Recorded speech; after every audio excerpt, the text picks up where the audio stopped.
Love killer part 8. సమయం తెల్లవారుజాము 5 గంటలైంది. ఆ సమయంలో కూడా జ్వాలాంబిక ఇంకా మెలకుగానే ఉంది. ఆ రాత్రి ఆమె నిద్రపోలేదు. ఇంట్లో ఎవరినీ నిద్రపోనివ్వలేదు.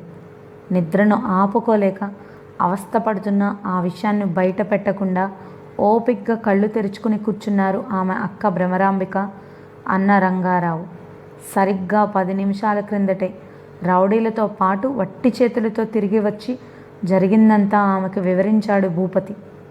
వట్టి చేతులతో తిరిగి వచ్చిన తన చేతగానితనానికి ఆమె తనపై మండిపడుతుందని అనుకున్నాడు.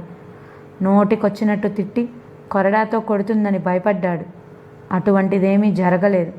అతను చెప్పింది శ్రద్ధగా విన్న తర్వాత ఆమె పెదవి విప్పి ఒక్క మాట కూడా మాట్లాడలేదు. మౌనంగా ఆలోచించసాగింది. జ్వాలాంబిక అలా మౌనంగా ఉండేసరికి రంగారావు కూడా భయపడ్డాడు. జ్వాల, నీ మౌనాన్ని మేం భరించలేకపోతున్నాం. వాడలా వట్టి చేతులతో తిరిగి రావడం తప్పే. అందుకు వాడి చేతగానితనమే కారణం అన్నాడు. తల అడ్డంగా తిప్పింది జ్వాలాంబిక. లేదన్నయ్య, ఇది భూపతి చేతగానితనం కాదు అంది. మరి? అతనితో మాట్లాడిన వ్యక్తి గొప్పదనం. ఈ సిటీలో అంత గొప్ప వ్యక్తి ఎవరున్నారు? రంగారావుకి సమాధానం చెప్పకుండా భూపతి ముఖంలోకి చూసింది జ్వాల. భూపతి, అతను ఎలా ఉన్నాడు అని అడిగింది. భూపతి విశ్వనాథ్ రూపాన్ని వర్ణించి చెప్పాడు. అతను ఏమన్నాడు? ప్రేమికుల్ని విడదీయడం మహాపాపం అన్నాడు. ఇంకా తన మాటలతో నన్ను శాసించాడు. తర్వాత ఆ ఇద్దరిని ఒకటి చేస్తానన్నాడు. విన్నావా అన్నయ్య?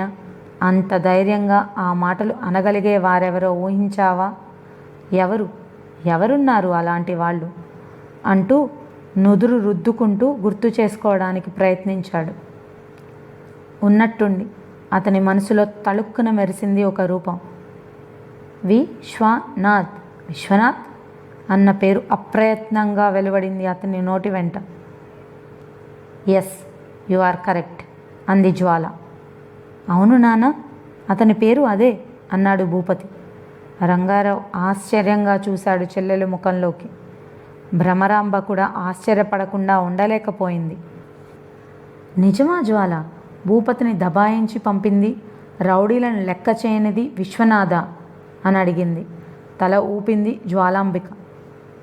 అదెలా సాధ్యం?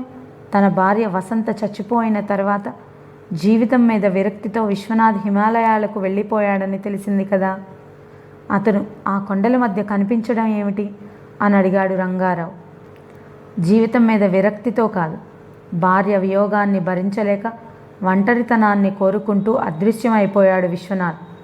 ఆ కొండల మధ్య ఉంటున్న అతని గురించి హిమాలయాలకు వెళ్ళినట్టు ప్రచారం చేసింది అతని చెల్లెలు సుందరి. అయినా నేను నమ్మలేదు. గత 20 ఏళ్లుగా విశ్వనాథ్ ఉనికి తెలుసుకోవడం కోసం దేశం అంతటా మనుషుల్ని పంపుతూనే ఉన్నాను. ఉయ్యాలలో బిడ్డను పెట్టుకుని అన్నట్టు అతను నాకు దగ్గరలోనే ఉన్నాడని తెలుసుకోలేకపోయాను. అతనే విశ్వనాథ్. అతనికి తప్ప రౌడీలను ఆ విధంగా భయపెట్టే శక్తి ఇంకెవరికీ లేదు అంది జ్వాల. అవును మేడం, అతని కళ్ళల్లో ఏదో అద్భుతమైన ఆకర్షణ శక్తి ఉంది. అతను మా వైపు తీక్షణంగా చూడగానే మా గుండెలు జల్లుమన్నాయి. అతని మీద ఆయుధం ప్రయోగించడానికి మాకు చేతులు రాలేదు.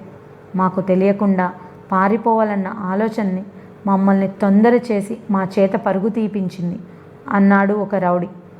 అతను చెప్పింది నిజమే ఆంటీ. చేతిలోని రివాల్వర్ని అతనికి గురిపెట్టి కూడా ట్రిగ్గర్ నొక్కలేని అశక్తుని ఎలా అయ్యానో నాకు ఇప్పటికీ అర్థం కావటం లేదు అన్నాడు భూపతి. అదే అతని గొప్పతనం. సహజమైన మెస్మరిజం లాంటి శక్తిని కలిగి ఉన్న అతని చూపులకు ఎటువంటి వాళ్ళైనా ఇట్టే లొంగిపోతారు. అతను చెప్పినట్టే వింటారు. అతని చుట్టూ తిరుగుతారు. He's a man of extraordinary power అంది జ్వాలాంబిక. ఆ విశ్వనాథ్ నీకు ఇంతకు ముందే తెలుసా ఆంటీ? తెలుసు, బాగా తెలుసు అంది జ్వాలాంబిక. అలా అంటున్నప్పుడు ఆమె ముఖం తీవ్రంగా కందిపోవటం గమనించి ఆశ్చర్యపోయాడు భూపతి. ఎలా తెలుసు ఆంటీ అని అడిగాడు. ఆ వివరాలు నీకు అనవసరం అంది సీరియస్గా. అయితే మనం ఈ పవర్ఫుల్ మ్యాన్కి తలవంచి సుజన సంగతి మర్చిపోవాల్సిందేనా అన్నాడు భూపతి. నెవ్వర్. అతని శక్తిని నిర్వీర్యం చేయటానికే నేను పుట్టాను. అతని గొప్పదనాన్ని కాలరాస్తాను అంది కసిగా. మేము ఇప్పుడేం చేయాలి అడిగాడు భూపతి.